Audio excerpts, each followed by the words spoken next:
Assalamualaikum warahmatullahi wabarakatuh.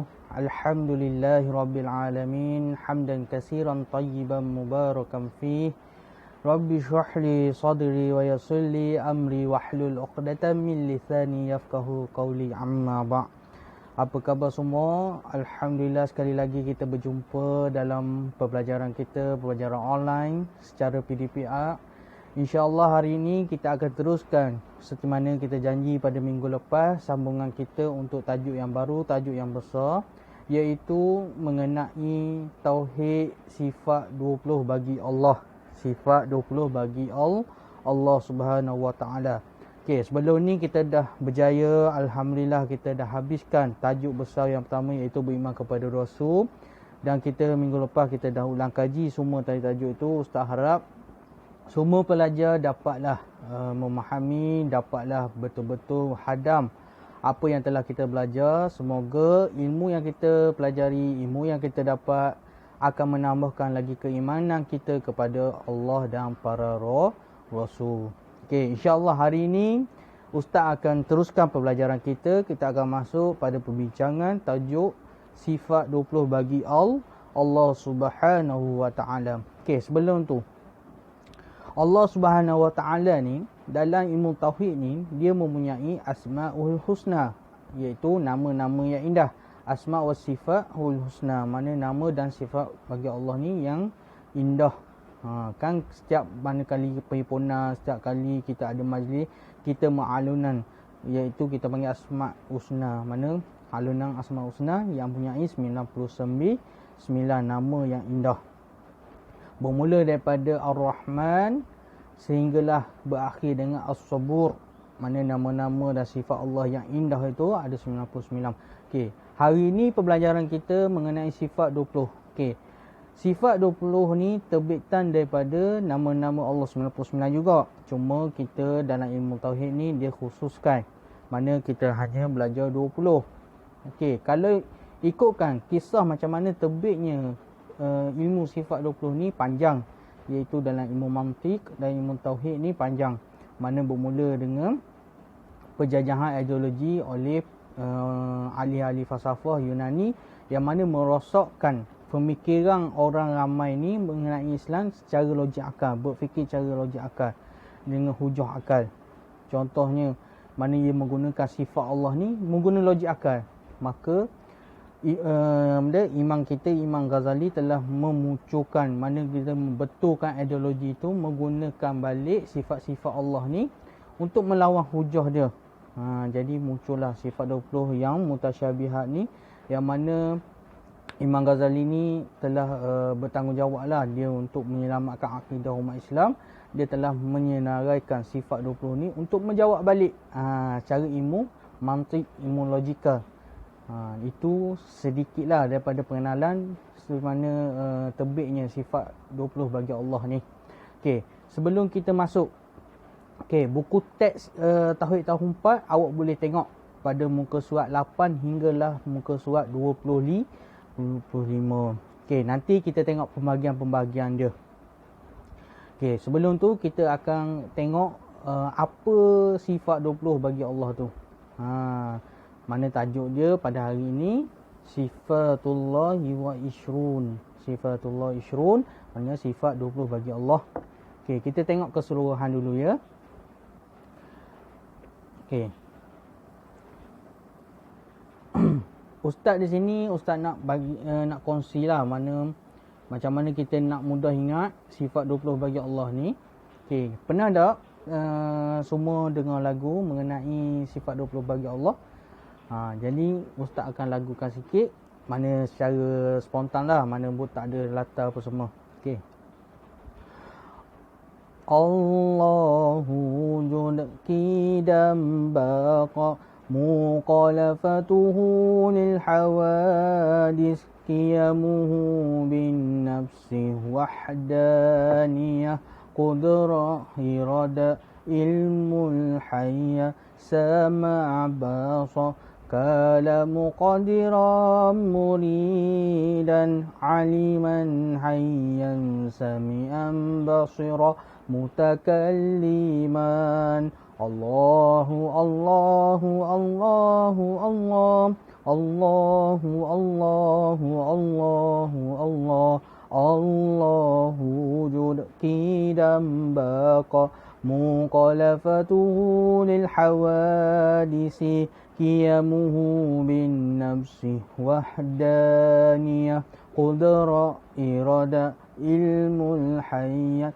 sama' basa kala muqadiran muridan aliman hayyan sami'an basira mutakalliman. Alhamdulillah. Itu merupakan salah satu cara macam kita nak ingat sifat 20 bagi Allah, kita lagukan. Mana-mana kita dengar daripada YouTube, daripada audio, video kan. Mana macam mana para nasyid dia melagukan ni sifat 20 bagi Allah. Okey, daripada 20 sifat bagi Allah, kita bahagikan kepada 4 kumpulan. Macam mana kita nak kenal sifat 20 ni, kita bagi 4 kumpulan. Kumpulan pertama, kumpulan kedua, kumpulan tiga, kumpulan keempat. Semua ni memberi maksud tersendiri macam mana kita nak memahami sifat 20 bagi Allah. Okey, hari ini Ustaz nak perkenalkan awak pada kumpulan yang pertama dulu. Kumpulan pertama nama dia sifatun nafsiyah. Sifatun nafsiyah maksudnya sifat personality, sifat diri zat Allah tu. Apa yang wajib ada pada zat Allah tu. Sifat macam mana yang perlu ada pada zat Allah tu. Okey, sifat yang ada pada grup yang pertama ni nama dia wujud. Apa dia? Wujud. Wujud ni maksudnya ada. Okey, sifat wajib bagi Allah adalah ada. Kalau Allah tak ada, macam mana makhluk ada? Siapa yang maha pencipta? Siapa yang mencipta kita semua? Semua tu berbalik kepada Allah. Macam mana kita nak tahu Allah ni wujud? Dengan buktinya di sekeliling kita ni ada alam, macam mana terjadinya awan, macam mana terjadinya langit, macam mana terjadinya laut, macam mana terjadinya manusia, haiwan dan macam-macam lagi, rezeki yang kita makan. Semua tu berbalik kepada Allah. Allah tu maha pencipta. Macam mana kalau pencipta tak ada tetapi benda dicipta tu ada, maka benda tu mustahil, tak logik akal. Jadi di sini mana kita nak bagi tahu wujudnya makhluk, wujudnya benda yang dicipta, maka adalah pencipta dia, iaitu Allah Subhanahu Wa Taala yang bersifat maha khaliq. Sebab tu wajib bagi Allah, personality bagi Allah, sifat diri zat Allah mesti adalah wujud. Okey, kita pergi dulu. Nanti kita akan tengok hari ni perbincangan kita adalah sifatun nafsiyah al-wujud. Sifatun nafsiyah wujud. Okey, kita pergi tengok dulu. Okey. Awalan al-wujudu. Kita berkata wujud tu ada, ataupun dalam bahasa Melayu juga wujud tu wujud. Wujud tu ada depan mata. Ada bukti yang menunjukkan benda tu ada. Kita boleh lihat. Tapi kita tak lihat zat Allah, tapi kita boleh lihat dengan bukti-bukti kebesaran Allah. Nanti kita tengok macam mana. Okey, kita tengok keterangan dia dulu. Al-wujudu minas sifatin nafsiyati lillah. Al-wujudu minas sifati an-nafsiyati lillah. Mana wujud ataupun ada tu merupakan sifat nafsiyah, sifat personality, sifat pada zat diri Allah tu, mana wajib bagi Allah. Mana wujud merupakan sifat zat yang wajib ada pada Allah. Sebab apa kita kata? Mana kita nak kata wujudnya kita sebagai manusia, insan, mana kita ada disebabkan oleh apa? Sebab Allah yang maha pencipta. Okey, kita tengok dulu bukti-bukti dia. Macam mana kita nak pergi tengok. Okey, Ustaz buat rikasan sikit. Ustaz nak tunjuk. Okey. Wujudul alam yadullu ala wujudillah. Wujudul alam yadullu ala wujudillah.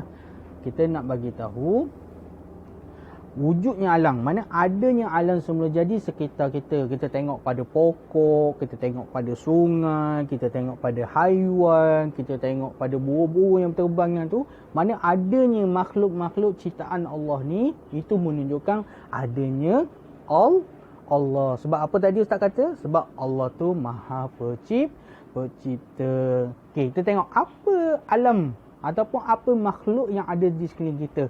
Kita tengok macam mana kewujudan dia, kita boleh tengok. Okey. Alam ni contohnya mislu al-asjaru. Al-asjaru maksudnya pokok-pokok, tumbuh-tumbuhan. Cuba awak tengok sekeliling awak keluar rumah, awak tengok pokok tu. Adakah dia ada sendiri, dia tumbuh sendiri?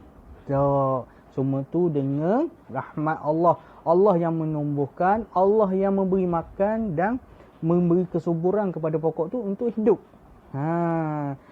Mustahil bagi pokok tu untuk hidup sendiri, melainkan Allah yang cipta. Okey, yang kedua, atsani hayawanatu. Binatang ataupun haiwan. Cuba awak tengok, awak pergi dekat pergi jalan-jalan, awak tengok kat rumah awak ada ayam, ada lembu, ada kambing, ada kebau, macam-macam lah. Kalau kat zoo tu lagi banyak haiwan kan. Awak tengok, semua tu adakah dia dengan sendiri ada pada situ? Dengan sendirikah ada dia muncul? Puik, tubik, jadi gajah. Puik, tubik, jadi lembu. Adakah macam tu?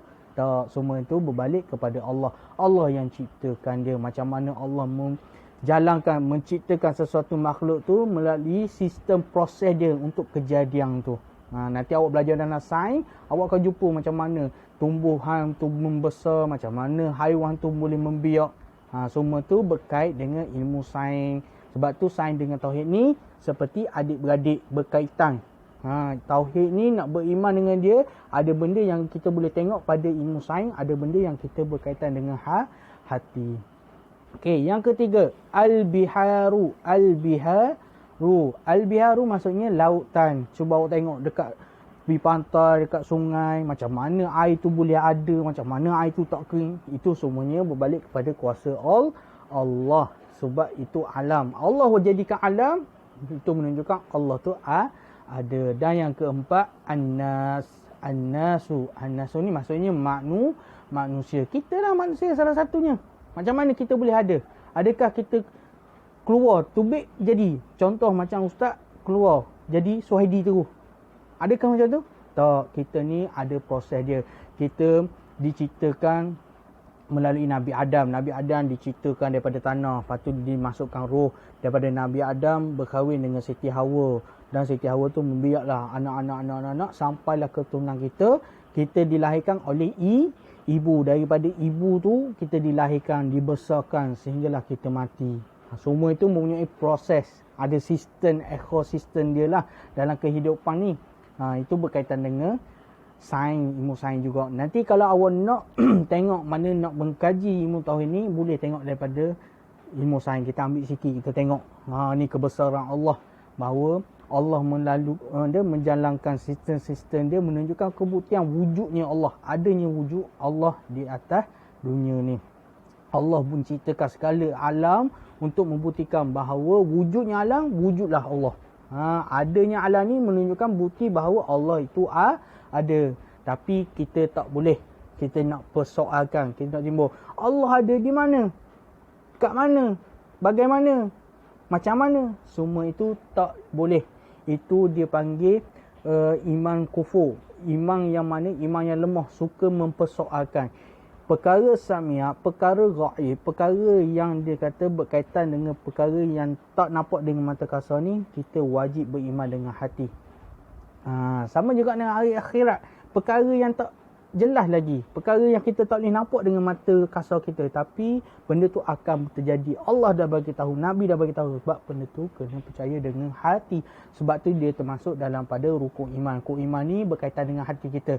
Kita percaya apa yang berlaku tu semuanya berbalik kepada Allah Subhanahu Wa Taala. Itu menunjukkan Allah tu wujud. Allah tu ada. Okey. Kita tengok keterangan dia. Okey, dalam buku teks awak boleh buka muka surat 10. Daripada buku teks ni ustaz pemudahkan. Dan ada juga ustaz buat sifir-sifir dia untuk mudah awak faham apa sifat wujud bagi Allah, sifat nafsiyah, personality, zat diri Allah ni. Macam mana? Okey, kita tengok. Awalan sifatun nafsiyatu hiya sifatun subutiyatun yadullu wasfu biha ala nafsi zati duna ma'na zaid alaiha. Marata tsani sifatun nafsiyah hiya sifatun subutiyatun yadullu wasfu biha ala nafsi zati duna ma'na zaid alaiha. Mana nak bagi tahu sifat zat bagi Allah, sifat nafsiyah bagi Allah ni adalah sifat yang wajib. Sifatul subutiyah ni sifat yang wajib kita pegang, yang menunjukkan yadullu wasfu biha, menunjukkan bahawa pada diri zat Allah tu sendiri, mana tak ada dah berkaitan dengan orang lain.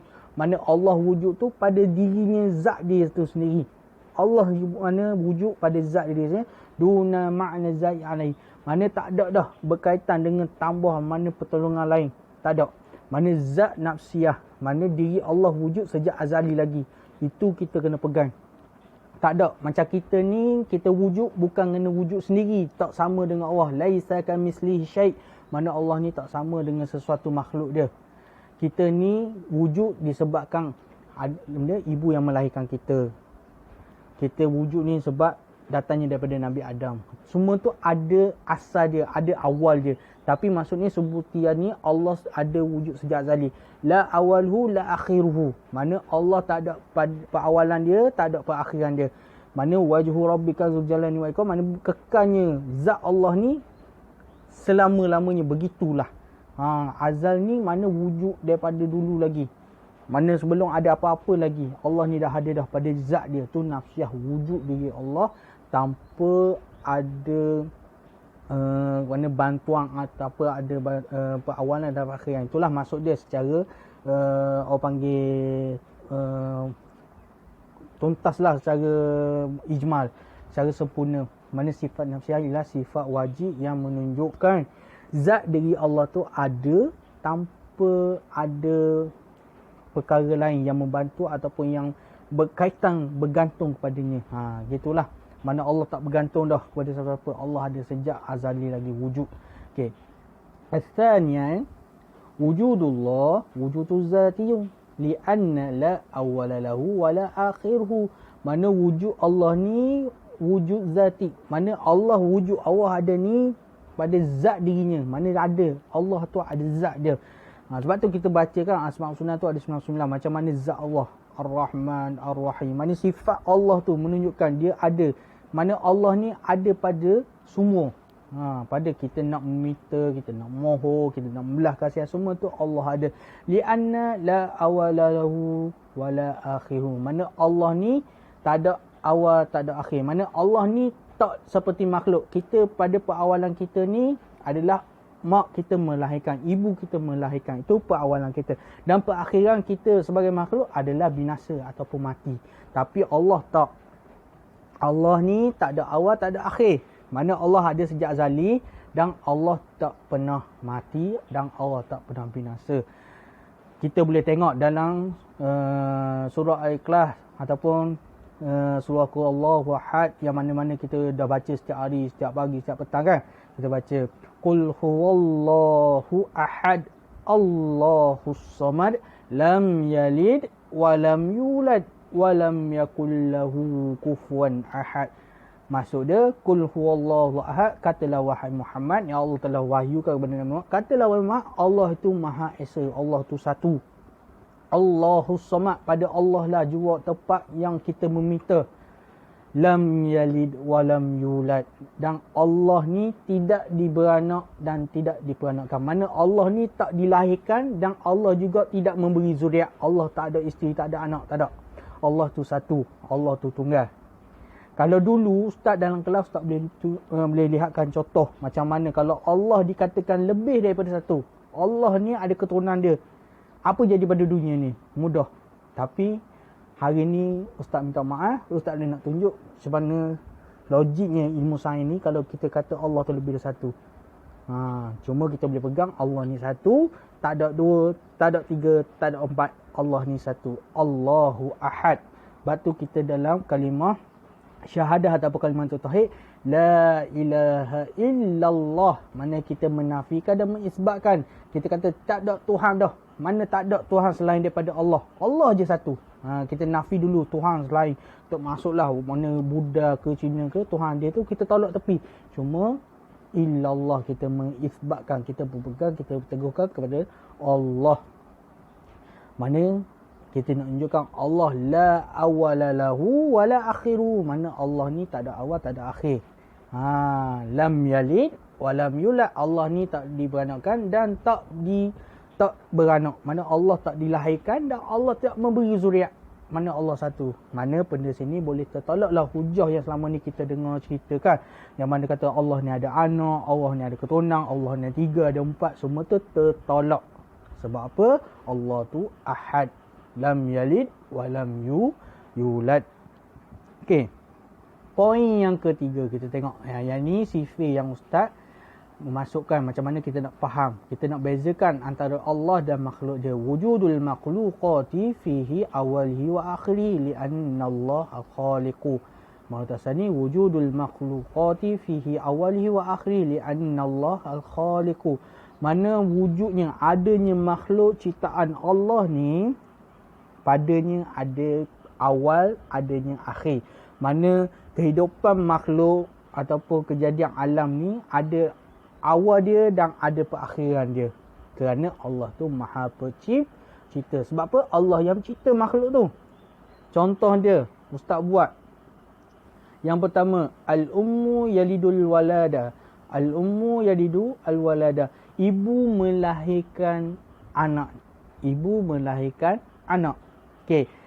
Ibu melahirkan anak ini menunjukkan bahawa hazihi awwalul hayah. Mana ni permulaan kehidupan. Mana kita makhluk ni setiap yang dilahirkan itu merupakan permulaan kehidupan dia.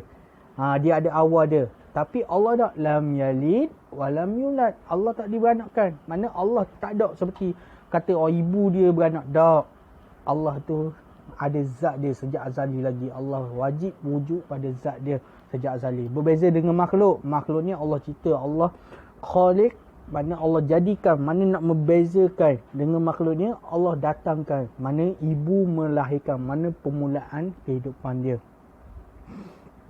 Sanian, kullu makhluqati yamut. Kullu makhluqati yamut. Setiap makhluk yang hidup yang Allah cipta ni akan mati. Yamut, akan punah, akan mati. Hazihi akhiru hayah. Hazihi akhiru hayah. Ni menunjukkan perakhiran kehidupan. Mana setiap benda yang dilahirkan, dia akan mati. Sama kita insan. Kita sampailah masa Allah takdirkan. Wahai si fulan bin si fulan, Muhammad bin Muhammad, kamu akan mati sekian-sekian. Mana abidah, akhir hayat dia. Mana perakhiran dia telah mati, ditakdirkan mati. Itu menunjukkan perakhiran. Mahu kita makhluk yang diciptakan Allah ni ada permulaan, ada perakhiran. Permulaan dia apa? Kita dilahirkan sebagai baby, insan, sobiyun. Dan perakhiran kita akan jadi jenazah ataupun kita jadi di alam barzakh, kita jadi mayat. Itu perakhiran kita. Tapi beza Allah. Sebab apa? Allah dengan makhluk ni tak sama. Laisa kamitslihi syai'. Mana Allah ni tak sama dengan makhluk ataupun dengan sesuatu. Okey. Dalil yang terakhir yang mana kita boleh katakan bahawa Allah ni tak sama dengan makhluk. Okey, kita tengok dalam surah Ar-Rahman macam mana qaulu ta'ala kullu man 'alaiha fan wa yabqa wajhu rabbika dzul jalali wal ikram. Kullu man 'alaiha fan, setiap perkara yang hidup pasti akan hancur dan binasa. Wa yabqa wajhu rabbika dzul jalali wal ikram, maka tinggallah, wa yabqa tu tinggallah, wajhu rabbika zat bagi Allah yang mempunyai kebesaran lagi kemuliaan. Mana hanya zat Allah saja kekal sehinggalah sampai bila-bila. Berbeza dengan kullu ma'alaifan, apa yang diciptakan akan binasa. Macam mana kita binasa tu? Yang pertama kita boleh tengok pada dunia ni ada kematian. Itu menunjukkan perakhiran. Kullu man 'alaiha fan wa yabqa wajhu rabbika dzul jalali wal ikram. Hanya Allah, pada zat Allah saja yang akan wujud, yang lain semua akan hancur binasa. Okey, setakat ni ustaz harap semua jelaslah untuk menunjukkan bahawa wujud ni merupakan sifat wajib bagi Allah yang menunjukkan dalam grup sifat nafsiyah, personality pada zat diri Allah tu. Mana wajib bagi Allah adalah wujud. Okey. Ustaz nak tambah sikit. Wujud ni Ada. Lawan dia apa dia? Ada, lawan dia tiada. Jadi mustahil bagi Allah untuk tiada. Wujud diddu adam. Wujud diddu adami. Aidamin. Adam. Mana wujud lawan dia adam, tiada. Tiada ni mustahil bagi Allah. Sebab Allah ni wujud sejak azali lagi. Okey, kita beralih kepada latihan. Okey, latihan dia simple saja, mudah saja. Ustaz harap dengan latihan bantuan ni awak boleh tengok nota-nota ni balik muka ataupun rujuk buku teks muka surat 10. Okey, kita sama-sama terlibat, kita tengok. Okey, apa maksud dia? Okey. Awalan, soalul awal. Ma hiya sifatun nafsiyatu lillah? Ma hiya sifatun nafsiyatu lillah? Apakah sifat nafsiyah bagi Allah? Tadi mula-mula sekali Ustaz dah bagi tahu. Sifat nafsiyah, sifat personality zat dia Allah tu. Apa dia yang wajib bagi Allah tu? Tuliskan. Okey, as-soalul tsani tarjim al-wujudu ila al-lughatil malayuwiyah.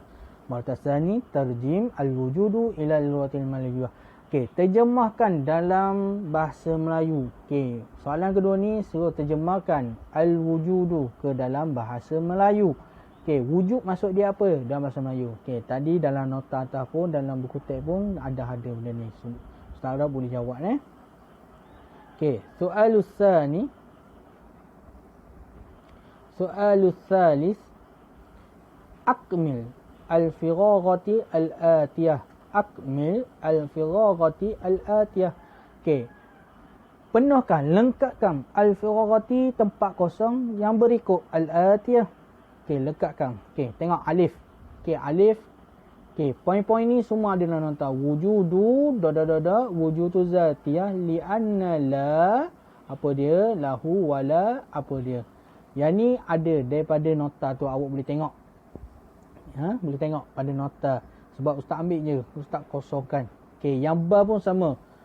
Wujudu apa dia? Fihi awalihi wa akhirihi li'anna Allah apa dia? Semua tu ada dalam pada nota di atas. Okey, jim pula al-ummu yalidu walada. Al-ummu yalidu al-walada. Ni contoh untuk apa? Hazihi apa dia? Dan dah juga kullu makhluqati yamutu. Kullu makhluqati yamutu. Ni juga menunjukkan contoh kepada apa? Hazi apa dia? Semua tu ada dalam pada nota di atas. Okey, Ustaz Arab bolehlah membantu sikit sebanyak awak untuk membezakan. Okey. Dan yang keempat, soalul rabi' wa akhiran usqud dalila fi wujudillahi wujudu zatihi li'anna la awwala lahu wa la akhiruhu. Okey, dia nak datangkan, suruh awak sebutkan, tuliskan dalil yang menunjukkan bahawa Allah wujud tu wujud pada zat dia, kerana la awwala lahu wa la akhiruhu. Tadi dalam nota Ustaz dah terang apa yang menunjukkan bahawa Allah tak ada permulaan dan tak ada perakhiran. Apa dalil dia? Tadi Ustaz dah bagi dua dalil tu. Dalil yang pertama, dalil menunjukkan bahawa la awwala lahu wa la akhiruhu. Dan dalil ke terakhir tu daripada surah Ar-Rahman tu merupakan dalil menunjukkan bahawa Allah tu kekal wujud sehinggalah mana semua makhluk ni binasa. Okey.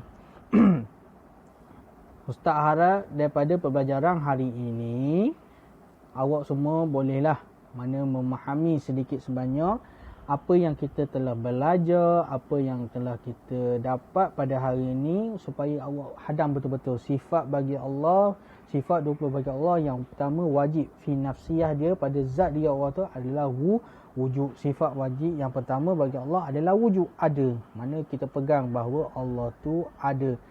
Macam mana kita nak buktikan? Orang kata, cuba bukti ke wujud kan? Cuba kita kata tengok sekeliling kita, tengok pada alam. Mana adanya alam pada hari ini, ada alam sekitar kita, ada alam semua jadi pada berkaitan dengan kita, dekat dengan kita, itu merupakan bukti bahawa Allah tu ada. Sebab apa? Adanya alam sebab adanya pencipta. Siapa pencipta? Allah. Sebab Allah tu Maha Pencipta. Dalam bahasa Arab dia kata Allahu khaliqu, Allah tu Maha Pencipta. Okay, wallahu alam. Untuk sampai hari ini saja kita belajar sampai tajuk wujud dulu. InsyaAllah pada kelas berikutnya kita akan berjumpa lagi dalam pembelajaran seterusnya. Ustaz harap semua boleh enjoy, santai belajar ni. Wallahu alam. Assalamualaikum warahmatullahi wabarakatuh.